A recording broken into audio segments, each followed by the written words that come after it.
Everything we do involves risk, but we do it because the risk is worth the reward. Hydraulic fracturing, commonly known as fracking, is a technique used to break apart rock far beneath the Earth's surface using hydraulically pressurized water, sand, and other chemicals.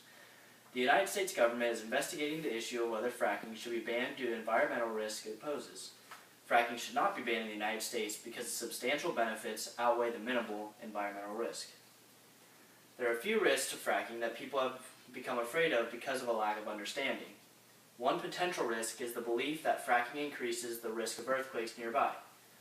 The process uses pressurized substances in order to fracture the shale rock beneath the surface, and some say this increases the risk of earthquakes because the broken rock makes the ground more unstable. According to Andrew Rosenberg in his article, Exposing Fracking to Sunlight, a shortage of water is also a concern. Hydraulic fracturing uses an abundance of water, and nearby towns are worried that continuing the process will leave the communities without water. The most pressing issue is that fracking companies are not subject to the Safe Drinking Water Act of 2005. This does not force the companies to release information such as the kind of chemicals used to the public. People are concerned the chemicals are very harmful and are poisoning fresh water supplies. There is also speculation that these chemicals are increasing the risk of cancer and silicosis. Hydraulic fracturing causes miniature seismic activity, which is rare if it is even noticed by the public. Normal seismic activity from fracking is a -2 or 3 on the Richter scale, or about 1/6 the size of the vibration from a passing truck. There is an abundance of water that is used in the process, but is relatively new and can easily be improved.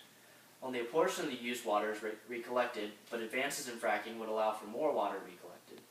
The most controversial topic is the fact which hydraulic fracturing companies are not subject to the Safe Drinking Act of 2005. In the film Gasland, directed by Josh Fox, people fear harmful chemicals are being used in contaminating water supplies. It is true that water near fracking sites has been tested and been contaminated. There is no absolute proof since companies are not required to release their chemical information. But if they are at fault, the government could easily step in and create policies ensuring the use of safe chemicals. People are speculating that certain chemicals are beginning to cause cancer and silicosis, but fracking has not been around long enough to prove this. Despite the potential environmental risks due to chemicals in groundwater, there are also environmental benefits explained by Susan Brantley and Anna Meindorf in an article called The Facts on Fracking. Burning the natural gas from hydraulic fracturing releases half as much carbon dioxide compared to burning coal. This would allow more energy to be produced to the less emissions being let off. So the price of natural gas and energy would decrease. Environmentalists worry about global warming in the ozone layer due to greenhouse gases. There are still greenhouse gases being emitted, but they will be released at a much slower rate, allowing time for renewable energy to take its place. Fracking will act as a bridge fuel to allow time for renewable energy to be the main source of energy in the United States.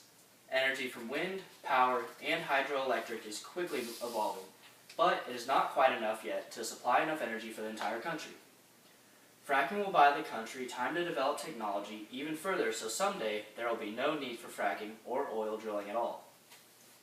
While that technology is still developing, fracking will act as a more efficient and environmentally friendly form of obtaining natural gas. Another substantial benefit is the jobs hydraulic fracturing has and will create. Over 1.7 million jobs have already been created, and another 3.5 million are expected to be created by 2035. This would boost the poverty rate and allow for jobs on many different levels because many of the jobs require minimal skills. The jobs would indirectly boost the United States economy in countless ways.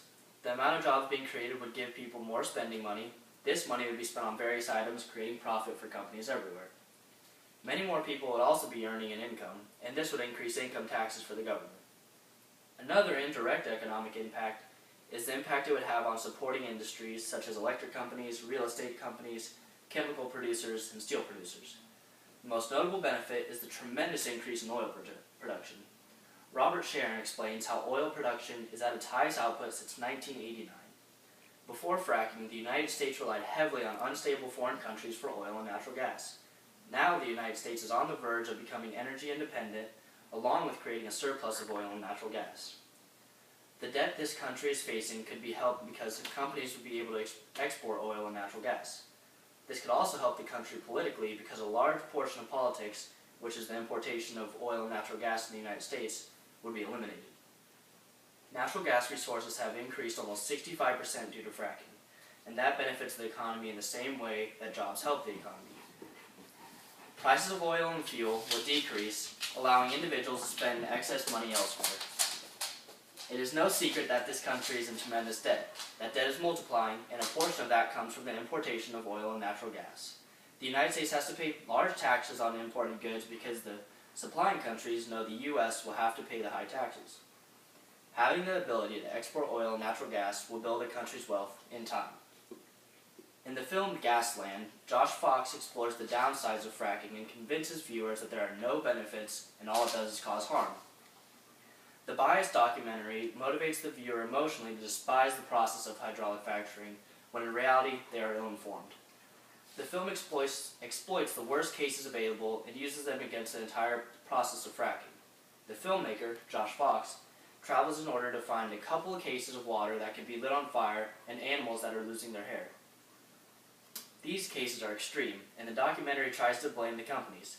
It makes the viewer assume the companies are trying to avoid the issue and are doing everything in their power to act like they are not at fault.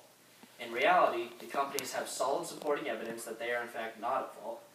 Even though the film is extremely biased and exploits the worst case scenario, it does show some real world risk. There is a slim possibility hydraulic fracturing is the cause for flammable water or an animal losing their hair. But those are the risks the countries will have to overcome in order to become sufficient. The process is new. If fracking is at fault, and advances can be made in order to make the process safer and more reliable in order to gain the trust of the public. Yes, fracking has its risks, it also has its rewards. Trillions of dollars, millions of jobs, and an energy-independent country are worth the risks. Banning fracking would be an enormous mistake that would hurt this country for years to come. Everything new has kinks, but those kinks will always be worked out. Chemicals can become safer, government regulation can create a less risky environment, and water collection can be improved. The U.S. has been reliant on too many countries for too long, and it is time for that to stop. Fracking should not be banned in the United States. It is time to become a sufficient and energy-independent country.